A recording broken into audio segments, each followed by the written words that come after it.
우리 사도신경으로 우리의 신앙을 하나님께 고백드리겠습니다. 전능하사 천지를 만드신 하나님 아버지를 내가 믿사오며 그 외아들 우리 주 예수 그리스도를 믿사오니 이는 성령으로 잉태하사 동정녀 마리아에게 나시고 본디오 빌라도에게 고난을 받으사 십자가에 못 박혀 죽으시고 장사한 지 사흘 만에 죽은 자 가운데서 다시 살아나시며 하늘에 오르사 전능하신 하나님 우편에 앉아 계시다가 저리로서 산자와 죽은 자를 심판하러 오시리라. 성령을 믿사오며 거룩한 공예와 성도와 서로 교통하는 것과 죄를 사하여 주시는 것과 몸이 다시 사는 것과 영원히 사는 것을 믿사옵나이다. 아멘. 찬송가 250장.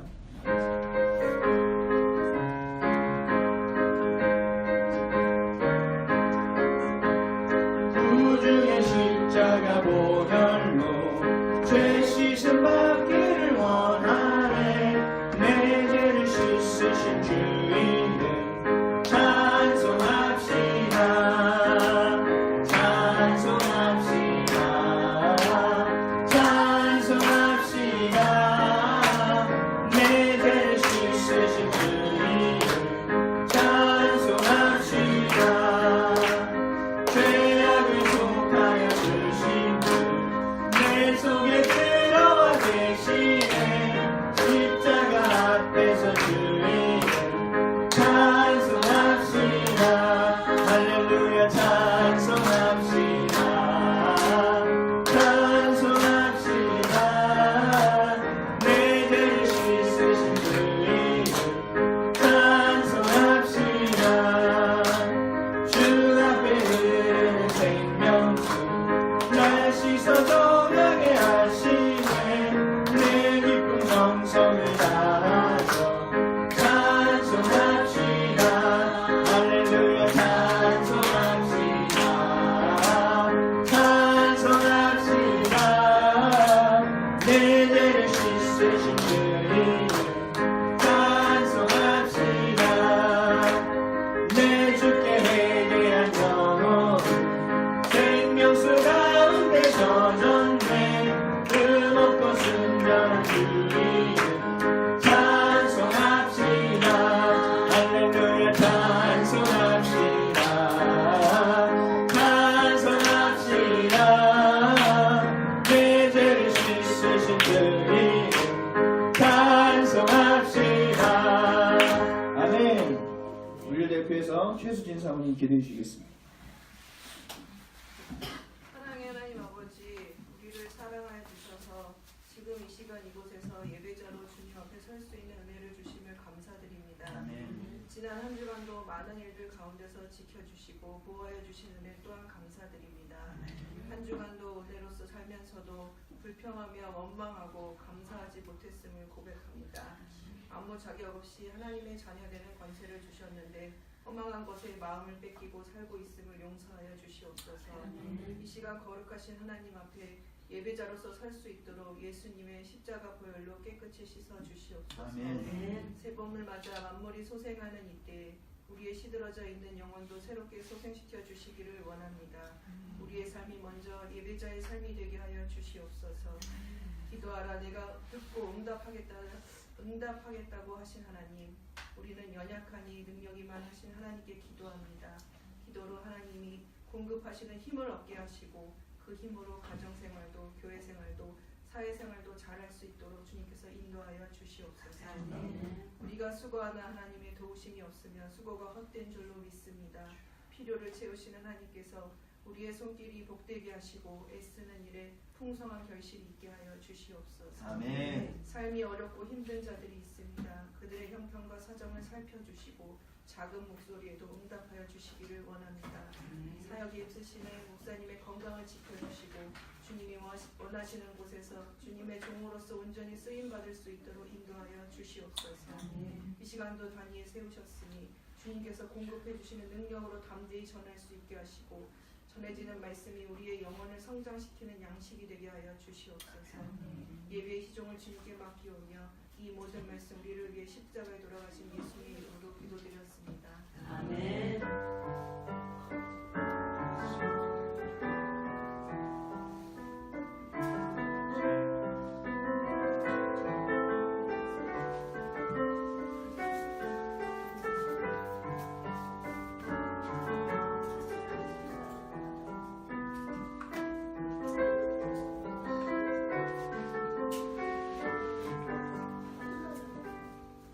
오늘 함께 나눌 하나님 말씀은 출애굽기 8장 16절에서 19절까지 말씀입니다.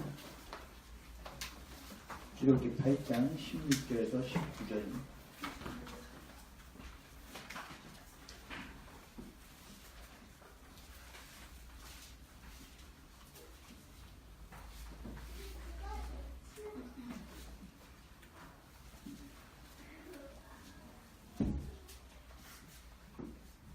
출애굽기 8장 16절에서 19절입니다. 교독하겠습니다. 제가 먼저 읽겠습니다. 여호와께서 모세에게 이르시되 아론에게 명령하기를 내 지팡이를 들어 땅에 티끌을 치라 하라. 그것이 애굽 온 땅에서 이가 되리라. 그들이 그들의 보내세 아론이 지팡이를 잡고 손을 들어 땅에 티끌을 치니 애굽 온 땅의 티끌이 이가 되어 사람과 가축에게 보니 요술사들도 자기 요술로 그같이 행하여 이를 생기게 하려 하였으나 못하였고 이가 사람과 가축에게 생긴지라.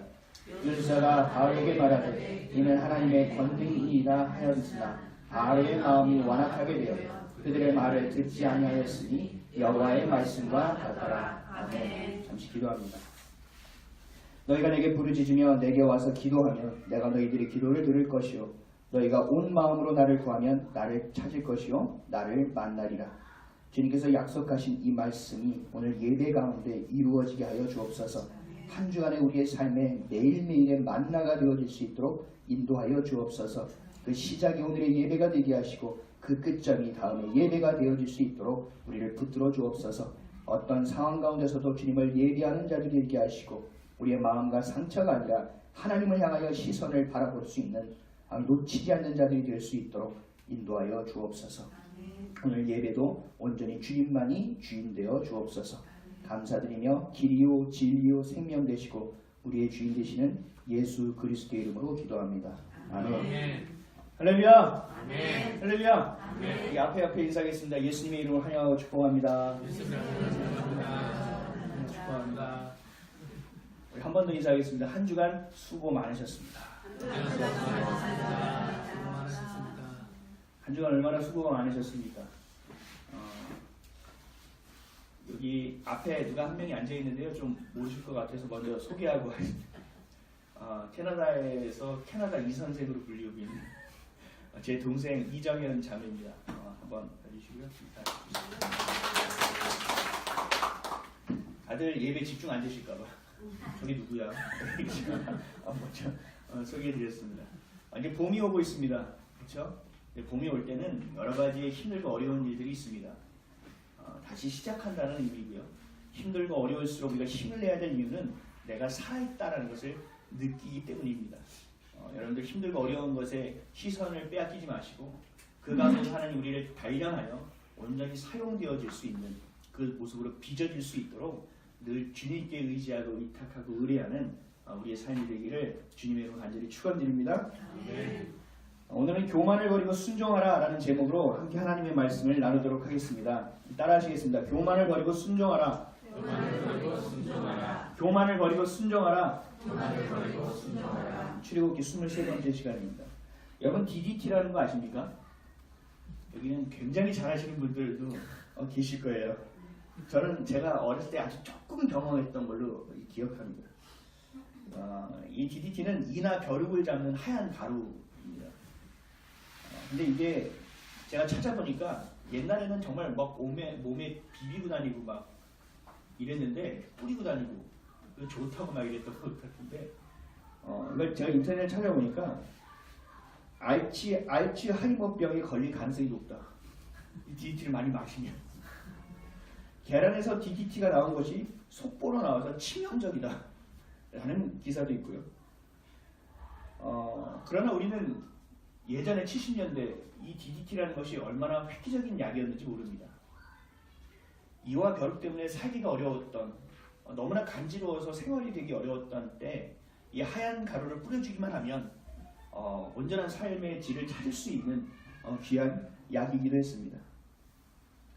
그래서 옛날 선조들은 이 머리에 이를 잡고 그 머리에 이가 알을 낳는 걸 석회라고 하죠. 석회인지 석회인지는 모르겠는데요. 찾아보니까 다 중구난방이더라고요. 근데 그게 잡기 위해서 참빗이라는 걸 썼어요. 기억하시죠? 그 찬빛으로 빗으면 그것들이 잘 떨어져 나가는 거예요. 참 지혜로웠죠. 제가 어렸을 때 어떤 게 기억나냐면 저희 삼남매를 눕혀놓고 어머니가 석회를 잡아주던 기억이 납니다. 그 어머니 입모양까지도 기억이 납니다. 얼마나 집중하셨든지 그거를 머리에 잡고 손톱으로 누르셔서 따닥 소리가 나요. 그러면 아 잡았구나 한 마리. 그리고 속으로 셌어요.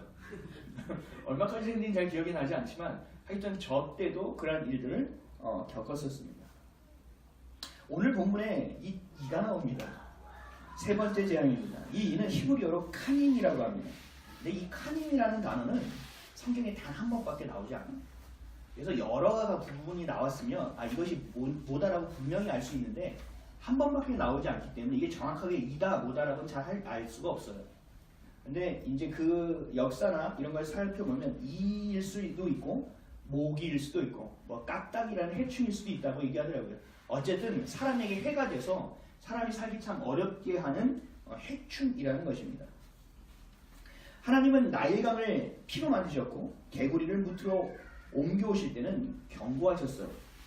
내 백성을 보내서 제사 드리지 않게 하면 예배 드리지 않게 하면 너희들에게 화가 있을 것이다. 재앙이 있을 것이다라고 경고했지만 이 세 번째 이 재앙에서는 어떠한 경고도 하지 않고 갑자기 예고 없이 재앙을 보내십니다. 오늘 16절 17절 말씀 한번 볼까요? 다 같이 읽겠습니다. 시작. 여호와께서 모세에게 이르시되 아론에게 명령하기를 내 지팡이를 들어 땅에 티끌을 치라. 그것이 애굽 온 땅에서 이가 되리라. 그들이 그대로 행할세 아론이 지팡이를 잡고 손을 들어 땅에 티끌을 치매 애굽 온 땅의 티끌이 다 이가 되어 사람과 가축에 오르니. 이 티끌이라는 것은 흙으로 보시면 됩니다. 당시에는 도로도 흙이었어요. 집 안에 바닥도 다 흙이었어요. 흙이 없는 곳이 없었어요. 근데 이 흙을 쳐서 이가 되게 했다는 것은 이가 어디든 다 차고 넘치는 상황이라는 거예요. 아까 제가 설명했듯이 한 마리 두 마리만 있어도 그 가족 전체가 괴로운데 너는 티끌이 흙이 이가 되게 했어요. 사람 안에 그득하게 되었다는 거예요. 상상을 하지 마십시오. 제가 한번 설교 중에 상상했더니 너무 괴롭더라고요. 내 안에 가득한 거예요. 그래서 서 있지도 못해요. 왜요? 다리를 타고 올라오니까. 눕지도 못해요. 당연하지요. 그러면 앉을 수 있을까요? 앉을 수도 없어요. 생활이 되지 않았다라는 얘기예요. 생활 자체가 아예 안 되게 우리를 괴롭게 만든 재앙이 바로 이 세 번째 재앙이라는 것입니다. 이들이 피할 수 있는 방법이 없는 거예요. 그리고 최고의 문명 국가, 평안함이라고 착각했던 그 편안함 가운데 살고 있던 사람들이 이토록 희한한 재앙을 통해서 많은 어려움들을 겪게 된 거예요. 근데 하나님은 왜 이러한 희한한 재앙을 바로와 애굽 사람에게 주신 것일까? 이 재앙을 통해서 지금 그들에게 무엇을 말씀하고 있고 지금을 살아가고 있는 우리들에게는 하나님이 무슨 메시지를 주고 싶으실까? 라는 것을 오늘 생각해 봐야 합니다. 놀라운 하나님의 은혜를 깨닫게 되는 시간 되시기를 주님의 이름으로 간절히 축원드립니다. 첫째로 교만은 깨야 하는 것입니다. 교만한 사람은요 하나님이 반드시 끌어내리십니다. 그래서 티끌 앞에 세우십니다. 티끌이라는 건 흙이죠. 흙바닥까지 내려오게 만드십니다. 오늘 본문을 보면 예고 없이 갑자기 티끌이 이가 되시게 한 거예요. 이가 되게 한 거예요. 흙은 뭐죠? 무슨 재료였죠? 우리를 만드신 재료죠. 우리가 호흡이 닿고 생명이 닿으면 어떻게 되죠?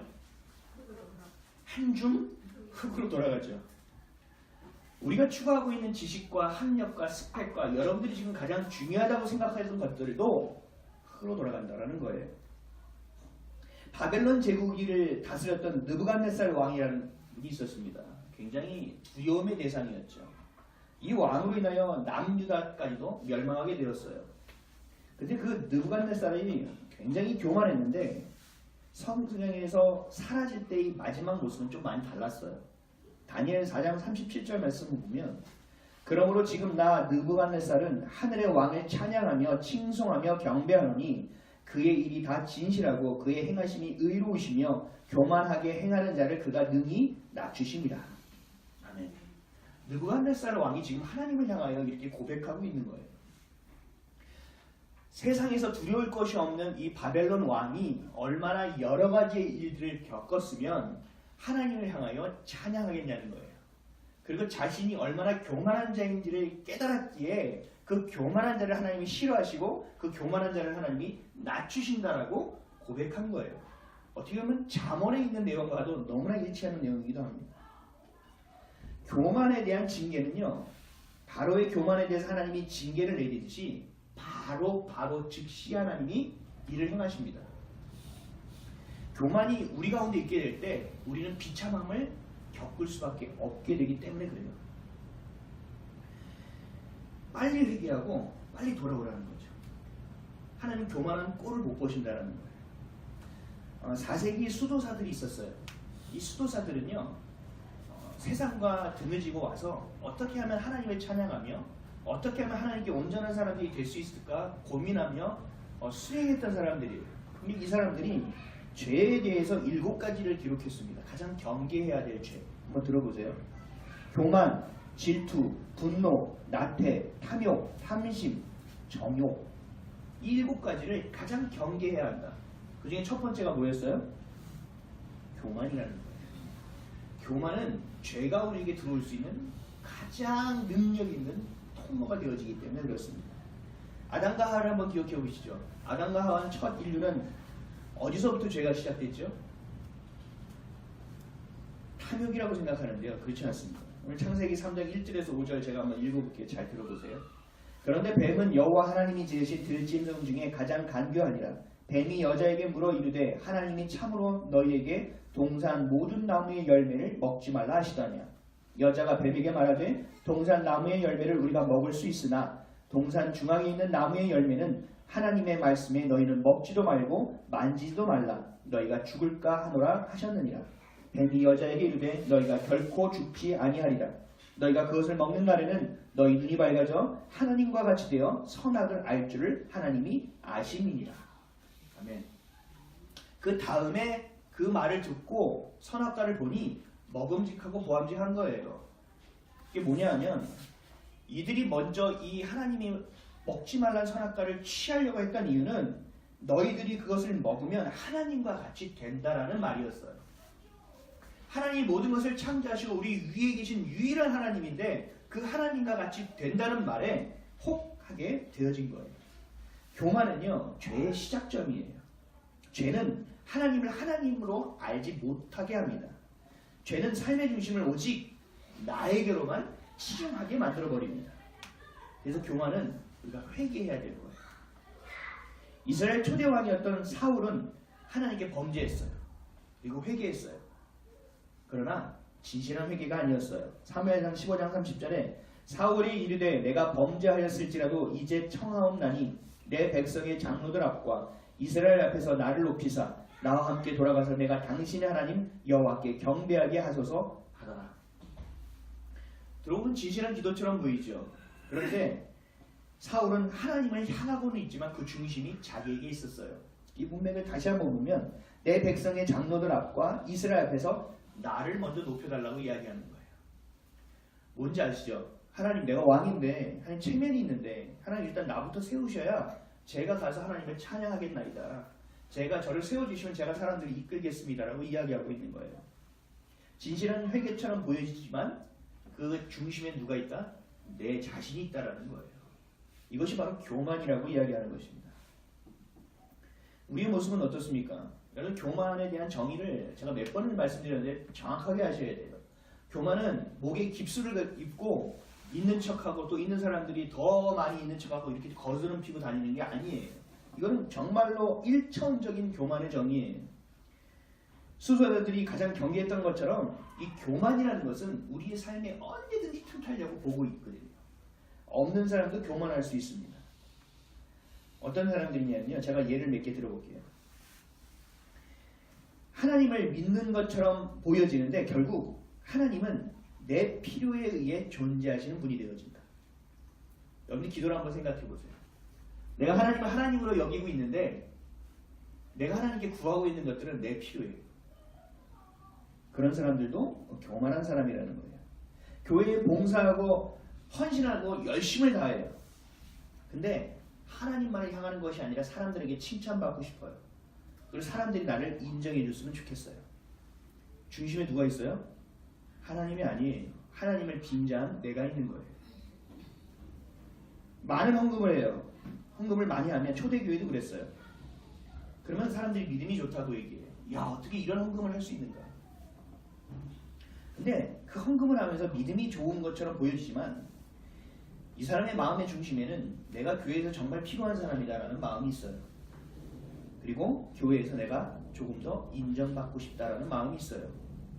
내가 교회에 이만큼 헌금했으니 내 목소리도 이 정도는 내도 되지 않을까라는 생각이 들게 돼요. 모든 삶의 중심이, 지금 얘기한 중심이 다 하나님께 있는 것이 아니라 나에게 있다라는 거예요. 착각하지 말아야 돼요. 내가 교회를 열심히 나가고 오래 다녔다고 해서 이 교만이 없다라는 게 아니에요.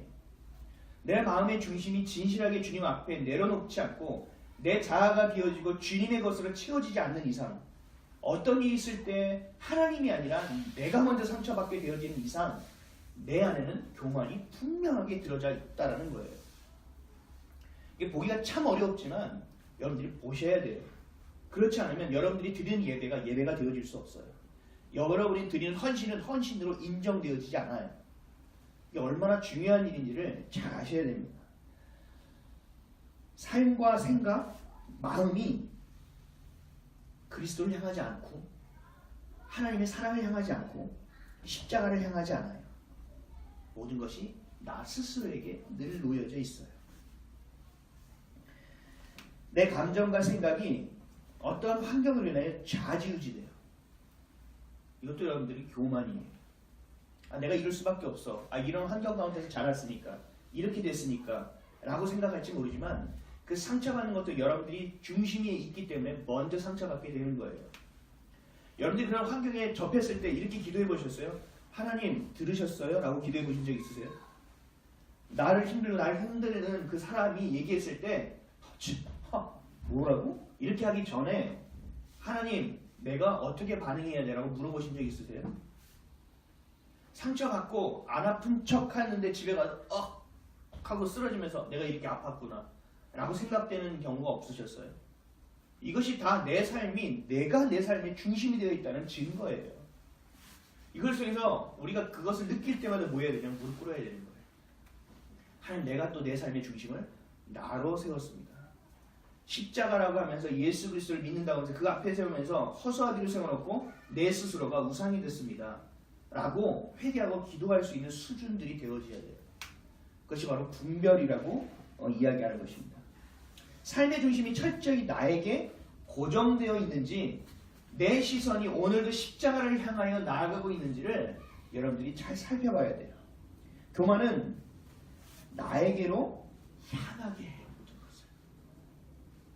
예수님의 사랑이 가치 없는 것으로 여겨지게 만들어요. 왜요? 지금 내가 당장 힘든 게 더 먼저거든요.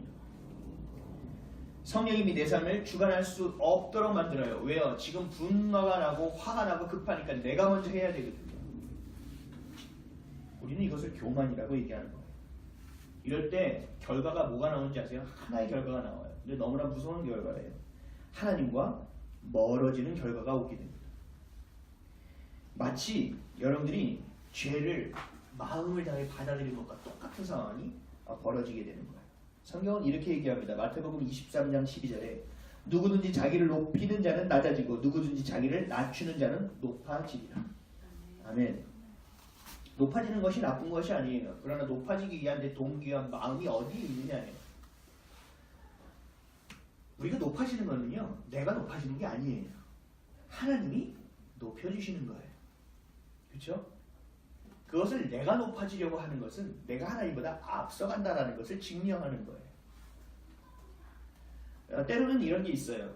이때 내가 이렇게 좀 해야 되고, 이건 내가 좀 이렇게 보여주고, 내가 좀 두드러져야 되는데 다른 사람이 자꾸 끼어들어서 이 사람이 더 두드러질 때가 있어요.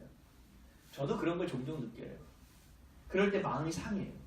이 사람 왜 이래 갑자기? 뭐 잘못 먹었나? 이걸 내가 툭 쳐가지고 그냥 확 잠잠하게 만들어? 이런 생각들이 들어요.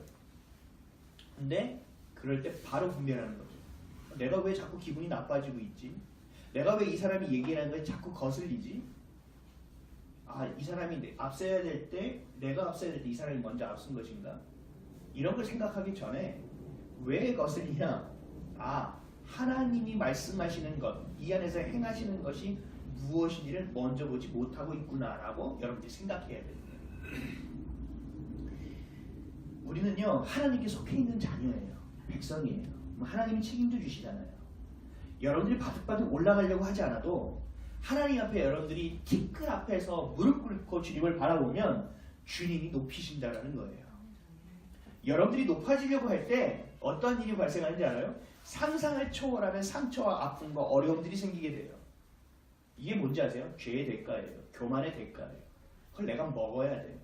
그럼에도 불구하고 잘 몰라요. 그러면 옷을 바꿔 입고 교만이 또 오면 또 덥석 물어요.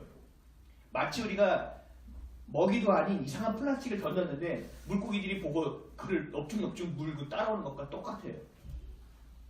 그래서 분별이라는 것이 반드시 필요합니다. 하나님이 높이시는 거예요. 그 하나님이 높이시는 것을 인정하는 자를 하나님은 겸손하다라고 얘기하시는 거예요. 그 겸손한 자만이 하나님 앞에 순종할 수 있게 되어지는 것입니다. 이스라엘 사람들은 회개할 때 어떻게 하냐면요. 티끌 앞에서요.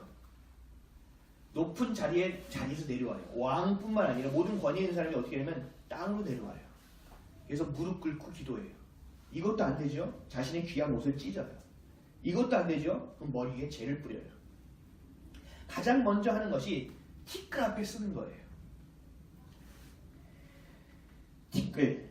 하나님이 바로와 애굽 사람에게 티끌로 일을 만들어서 징계하신 것은 바로 교만을 버리라고 하시는 거예요. 여러분들 지금 낮아지는 상황 가운데 있습니까? 여러분들이 지금 상처받는 상황 가운데 있습니까? 여러분들이 생각이 많이 복잡하십니까? 그럼 여러분들이 가장 먼저 해야 될 게 뭐예요? 티끌로 내려오는 일이에요. 하나님이 티끌을 이로 만드시기 전에 여러분들이 스스로 먼저 그 교만의 자리에서 내려오는 일을 먼저 행하셔야 돼요. 이거를 성경에서는 뭐라고 얘기하냐? 회개라고 이야기하는 것입니다. 회개 없이 주님 앞에 나아갈 수가 없는 거예요. 회개 없이 우리는 교만을 깰 수가 없는 거예요. 나 스스로 볼 때 여러분들 겸손하다고 생각하십니까? 아니면 교만함이 아직도 가득 차 있다고 생각하십니까? 사울왕과 같은 회개가 아닌 교만을 버리고 티끌로 내려와 하나님을 하나님으로 인정하는 저와 여러분 되시기를 주님의 이름으로 간절히 축원드립니다. 아멘. 둘째로 교만은 깨져야 순종할 수 있게 됩니다. 교만이 깨져야 비로소 순종할 수 있는 마음이 우리에게 주어지는 겁니다. 첫 번째 재앙이 뭐였죠?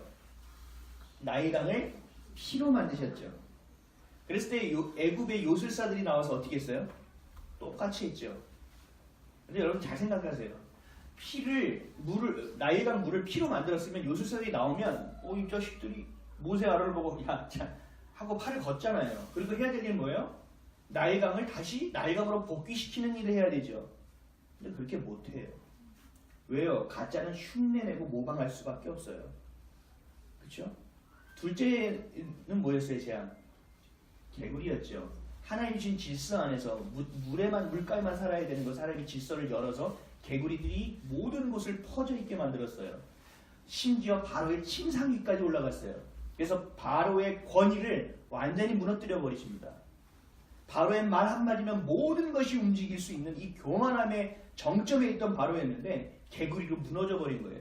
그래서 개구리 때문에 바로가 어떻게 했어요? 모세에게 기도를 요청하잖아요. 모세한테 야 하나님한테 기도해서 좀 철수시켜달라고 해라 라고 기도까지 요청하잖아요. 그렇게 교만이 깨지는 것처럼 보여졌어요. 그러나 어떻게 됐습니까? 개구리가 물러가자마자 다시 그 교만이 다시 올라오는 거예요. 우리랑 비슷하지 않아요? 어려움이 왔죠. 주여 살려주시옵소서. 살려주면 어떻게 돼요? 주님 기다리세요. 저 바쁘니까. 또 자기 삶을 살잖아요. 이것이 교만이 꺾이지 않았다는 증거예요. 교만은요 그렇게 쉽게 꺾여지지 않아요. 가짜는요 그저 모방하고 흉내내요. 둘째 개구리 재앙 때도 마찬가지였죠. 요술사들이 어떻게 했어요? 개구리를 무투에서 끌어내는 일을 할 수 있었다고요. 만약에 이들이 진짜 능력이 있었다면 개구리를 제자리로 돌아가게 해야 되죠. 못한다라는 거예요. 가짜는 모방하고 흉내내서 우리의 눈을 현혹시키는 거예요. 그러니까 여러분들이 분별하고 판단할 때 눈으로 봐야 됩니까? 100% 속게 되어 있어요. 여러분들이 티끌 앞에 나와 주님께 구해야 되는 거예요. 겸손한 모습. 주님 맞습니까? 틀립니까? 제가 고해야 될까요? 웨이팅 해야 될까요? 그 기도 제목들이 우리 가운데 늘 있어져야 돼요. 18절 말씀 한번 읽어볼까요? 18절이야. 시작. 요술사들도 자기 요술로 그같이 행하여 이를 생기게 하였으나 못하였고 이가 사람과 갖추기에 생긴지라. 아멘. 흉내를 냈었는데 이제 세 번째 이는요, 흉내도 못 내요. 못해요. 안 된다라는 거예요. 이제 그들의 요술사 모방하고 흉내내는 그 단계를 벗어난 거예요. 하나님이 하실 수 있는 이유는 뭐예요? 하나님 만드셨잖아요. 만든 자만이 할 수 있는 거예요. 그렇지 않은 자는요, 모방하고 흉내낼 수밖에 없어요. 19절 말씀 한번 읽어볼까요? 19절 시작. 요술사로 바로에게 말하되 이는 하나님의 권능이니이다 하였으나 바로의 마음이 완악하게 되어 그들의 말을 듣지 아니하였으니 여호와의 말씀과 같더라. 아멘. 이들이 맨날 따라하다가 오늘은 자기네가 안 되니까 얘기하는 거예요. 바로에게 이는 하나님의 권능이니이다. 간증을 하고 있어요. 바로 앞에서. 대단하죠. 교만이라는 것은요, 내가 얼마나 무능한지를 깨닫게 될 때 깨지는 거예요. 이 요술사들이 자기네가 흉내내고 모방했을 때는 하나님을 여기지 않다가 자신들이 아무리 희끗해도 되지 않는다는 걸 봤을 때 하나님이 인정하게 되는 거거든요. 하나님들이 우리의 삶을 늘 좋은 것으로 채워주시지만 여러분 가운데 고난을 주고 여러분들을 광야로 이끄시는 이유는 이거 하나밖에 없어요. 너희들이 교만을 내려놓으라는 거예요. 너희들이 연약함과 너희들의 무능감과 너희들의 나약함을 내 앞에 고하라는 거예요. 그럴 때 내가 너희 하나님이 되어주겠다라는 거거든요. 근데 그것을 하지 않는 거예요. 교만이 깨어지기 위해서는요, 자신이 철저히 무너지는 것을 경험해야 돼요. 여러분이 힘들고 어려우세요? 저는요, 힘들고 어려움이 올 때마다 뭐 하냐면 회개해요. 그러면서 기대해요. 왠지 아세요? 하나님이 일하시는구나. 하나님이 이것을 통하여 나를 단련시켜서 다시 일하시는구나. 반대로 하나님이 나를 너무 아껴서 내가 잘못하고 있는 것을 보여주셔서 회개할 수 있는 기회를 주시는 거예요. 10초 말고 둘 중에 하나밖에 없어요. 진리는 단순합니다. 그리고 하나님은 여러분들을 사랑하십니다. 그렇죠? 교만은 쉽게 깨지는 것이 아니에요. 그래서 하나님 우리를 사랑에도 불구하고 사랑하기 때문에 여러분들을 광야로 보내시고 고난을 주시는 거예요. 명품은요, 많지 않아요. 명품 도자기 하나에 몇 천만 원씩 한다며요. 몇 억씩 하나요? 그게 많아요, 여러분? 적잖아요. 근데 우리가 쓰는 질그릇은 되게 많죠. 다이소에 가도 많아요. 명품은 명품이 될 때까지 깨트려서 다시 만드는 거예요. 명품이 나올 때까지, 마음에 들 때까지. 여러분들이 고난을 받고 있다면 여러분들이 명품이라는 증거예요. 아무리 잘못된 것이라도 하나님이 획을하라만 부르시면 명품이 되는 거예요. 왜요? 하나님이 여러분들을 만드셨기 때문에 그렇습니다. 환경에 눌리지 말아야 돼요. 상황에 눌려서는 안 돼요. 여러분이 환경과 상황에 눌리는 이유는 하나밖에 없어요. 교만 때문에 그래요. 내가 할 수 있다. 내가 할 수 있다. 지금까지 내가 해왔다. 하나님께 무릎 꿇고 회개하고 티끌로 내려가지 않기 때문에 벌어지는 일들이에요. 내가 얼마나 무능한가가 입증되는 순간 하나님의 능력을 깨닫게 되는 것입니다. 우리 19절 말씀 다시 한번 읽어볼까요? 요술사의 마음을 한번. 19절입니다. 시작. 요술사가 바로에게 말하되 이는 하나님의 권능이다 하였으나 바로의 마음이 완악하게 되어 그들의 말을 듣지 아니하였으니 여호와의 말씀과 같더라. 아멘. 하나님은 우리 눈에도 보이지 않는 이 교만을 깨시기 위해 우리를 티끌로 내리게 하는 우리에게 깨달음이 있어야 하는 것입니다. 근데 이 교만이 깨지면 우리는 순종할 수 있게 돼요. 고린도전서 4장 6절에 형제들아 내가 너희를 위하여 이 일에 나와 아볼로를 들어서 본을 보였으니 이는 너희로 하여금 기록된 말씀 밖으로 넘어가지 말라 한 것을 우리에게서 배워 서로 대적하여 교만한 마음을 가지지 말게 하여 함이라. 아멘. 바울과 아볼로를 통하여 말씀을 가르치고 말씀대로 살아갈 수 있게 너희들에게 주는 것은 너희들이 교만하지 않게 하려는 거라는 거예요. 그러니까 결국 더 쉽게 얘기하면 말씀을 떠나면 교만한 삶을 살아갈 수밖에 없다는 거예요. 다시 거꾸로 말씀대로 살아간다면 우리 가운데 교만은 있을 수 있는 것이 아니라는 거예요. 여러분들이 말씀을 읽어야 되는 이유예요. 어제는 참 흐뭇했습니다. 말씀을 읽으신 분들이 많아서 아직 절반의 수준밖에 안 되지만 말씀을 여러분들이 자꾸 읽으셔야 돼요. 그리고 캡처해서 올리십시오. 그 장치가 없으면 안 됩니다. 여러분들을 교만하게 만들지 않도록 제가 장치를 만드는 것입니다. 또 많이 읽는다고 교만해서는 안 됩니다. 아시겠죠? 일단 우리는 하나님의 말씀대로 살아갈 수 있는 것은 교만하지 않게 하려는 거라는 거예요. 순종하게 하려는 거예요. 내 뜻이 아닌 하나님의 뜻, 내 생각이 아닌 하나님의 생각, 내 계획이 아닌 하나님의 계획을 따라 살아갈 수 있는 삶이 되게 해주시는 거라는 거예요. 갈라디아서 2장 20절에 내가 그리스도와 함께 십자가에 못 박혔나니 그런즉 이제는 내가 사는 것이 아니요 오직 내 안에 그리스도께서 사시는 것이라. 이제 내가 육체 가운데 사는 것은 나를 사랑하사 나를 위하여 자기 자신을 버리신 하나님의 아들을 믿는 믿음 안에서 사는 것이라. 아멘. 하나님을 향한 믿음은 나를 겸손하게 만든다라는 거예요. 그래서 기도의 자리로 향하게 만들어준다라는 것입니다. 하나님이 이를 통해서 교만한 자리에 있는 사람들을 다 내려오게 만드시는 거예요. 티끌이 있는 곳으로 내려오게 하시는 거예요. 그리고 순종하며 살아가게 만드시는 겁니다. 여러분들 솔로몬 왕을 기억하세요? 솔로몬 왕은 지혜의 왕이잖아요.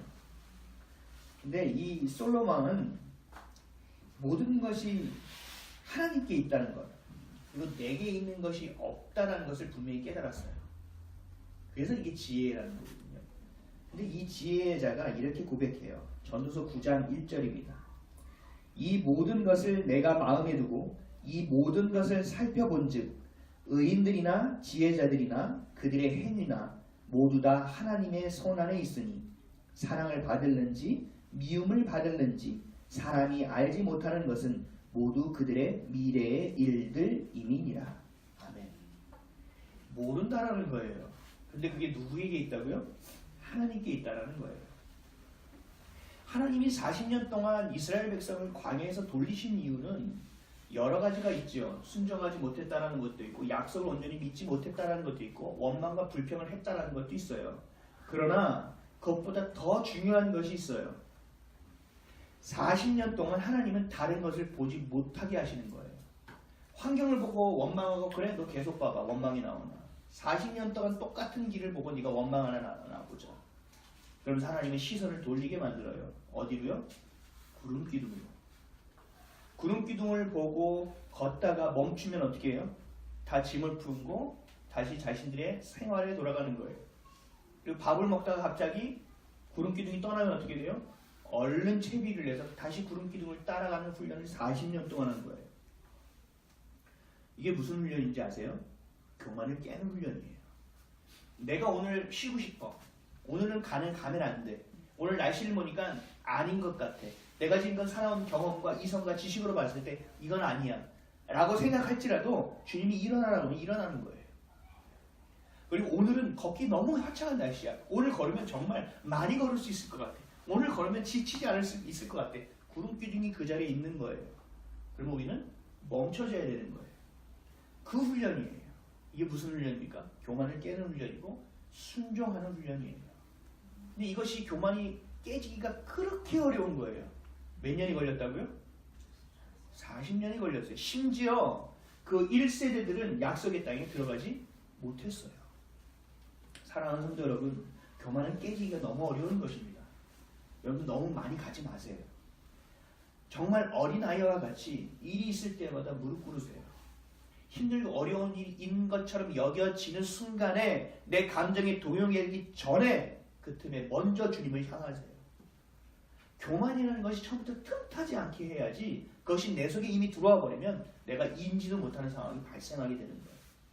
기도하지 않으면서 기도하는 사람처럼 행세해요. 말씀을 보지 않고 말씀대로 살아가지 않으면서 믿음 있는 척하면서 살아요. 그렇게 살다 보면 이게 인이 배기고 굳은살이 배기고 그것이 내 모습이 되어서 그냥 입기 편한 옷이 되어버리는 거예요. 교만을 인식하지 못하고 인정하지 못해요. 제가 가려고 상담하다 보면 직면시켜드릴 때가 있어요. 이것은 본인이 선택하신 일인데 왜 하나님이 주신 고난이라고 생각합니까? 하나님 그런 분 아닙니다. 막 놀래요. 그럴 리가요. 하나님의 고난이라고 생각하고 지금까지 버텼는데요. 라고 얘기해요. 죄송하지만 그거 아니에요. 하나님 그렇게 하시는 분 아니에요. 그때를 다시 돌아가 보세요. 본인이 어떤 선택을 했는지. 그때 기도하고 선택했는지 그렇지 않고 선택했는지. 하나님 우리에게 회개하면 용서는 해주시죠. 그러나 죄의 열매는 우리에게 먹게 하십니다. 이것이 하나님의 법칙입니다. 그러니까 여러분들이 매일매일 심어야 될 것이 교만의 씨앗을 심으면 교만이 자라는 거예요. 갈라디아서 6장에 무슨 말씀이 있죠? 하나님은 만홀이 여김을 받지 아니하시나니 썩을 것을 육체의 것을 심으면 썩을 것을 거두고 영의 것을 심으면 그 영의 열매를 거둔다고 얘기하는 거예요. 우리말로 뭐예요? 팥을 심으면 팥을 거두고 콩을 심으면 콩을 거둔다는 얘기예요. 근데 우리가 좋은 것만을 거둔다고 생각하면 오산이라는 거죠.